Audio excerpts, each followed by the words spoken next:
everybody, it's Jenny, the Prevention PT. I'm here with you today in what's going to be a garden. It was a garden last year and it's kind of overgrown, which is what I'm actually doing this year. I'm working on no-till methods, which means just digging a hole, putting the plant in there, but not really tearing up the rest of the plants, not bringing it to bare dirt. If you're interested in more information on why I'm doing that, check out the Kiss the Ground movie on Netflix. It's a really great kind of recap on our soils and, best practices for growing plants and edible plants in gardens. But anyway, so today what I want to talk to you guys about is a lot of you, with spring coming out, are getting out in the garden and starting those, plants that you're hopefully going to eat and are going to be delicious this summer.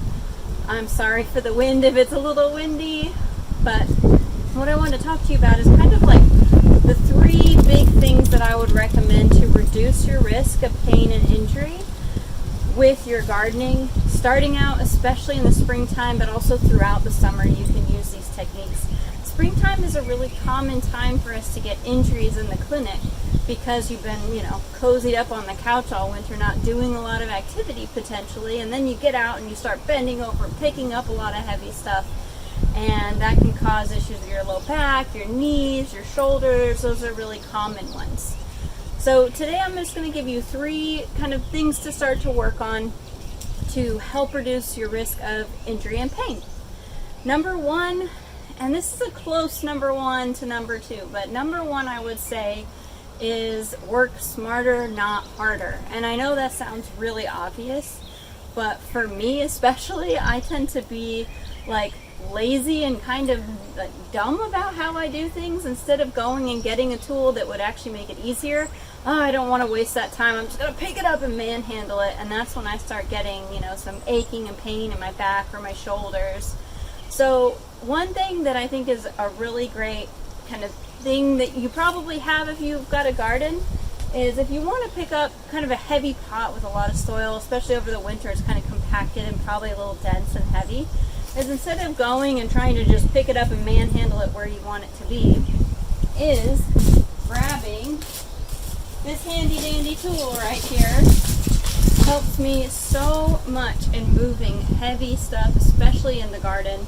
I know it's a bit annoying, you probably have to clean the tires and whatnot, but it saves you a lot when you can just stick this underneath the pot. Let me just pull it up a little bit. You kind of get it underneath the pot, and then you just use your leverage to bring it back. This is so much easier for me to move throughout the garden than for me trying to pick this up and carry it somewhere else. Now obviously I probably didn't use perfect techniques there, but again, when you're just doing stuff in the garden, you're not necessarily stopping to think about it, which is why number one, think about it, work smarter, not harder. So that way you can get all that stuff moved without hurting yourself or causing yourself pain. Number two is you're going to have to bend over at some point. You're going to have to reach the ground. So it's just using good, intelligent techniques. For the first one, picking anything up off the ground. Let's say, we'll bring this back over here. We can talk about good lifting. You want to not just bend over like this, which is what I would want to do. What you probably do is just grab it and pick it up. Is instead try to get it nice and close to you. Get your feet almost on top of it, on top of the pot or whatever you're picking up. And then what you want to do is bend with your knees, trying to keep that back nice and straight. The tummy muscles are activated, so you feel that tummy engaged, and you're using those leg muscles, and you lift with your legs and your butt. Feel that butt squeeze in. Now we can move it where we need to go, and bend with our knees and our back and drop it down. Another thing that we're probably using a lot is a rake or a shovel.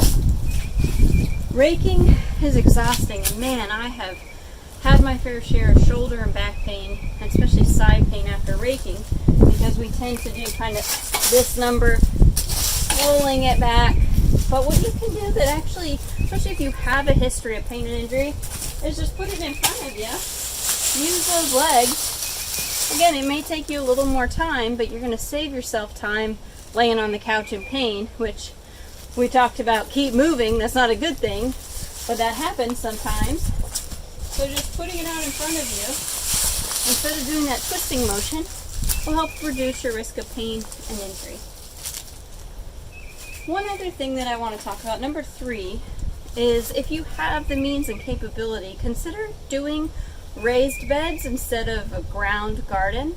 Raised beds are going to bring those plants up to you so that instead of bending all the way down to the ground trying to get to your plants, or what I spend a lot of my time is on the knees pulling and grabbing at things, you know, your plant's going to be up a little closer to you. You're not going to have to bend as far. It's going to be a lot easier to get up and down. This is especially good when you are getting a little bit older and it's harder to get up and down off the ground.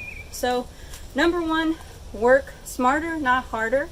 Think about, how can I do this? What's the easiest way I can do this that's going to reduce my risk of pain and injury?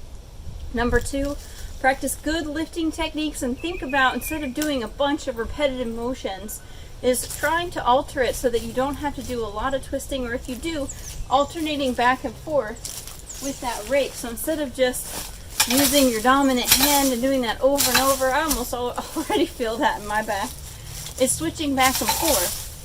And when you're doing this activity, just like lifting, if that tummy's not engaged, you're probably going to get some amount of pain in your back or your shoulders or somewhere.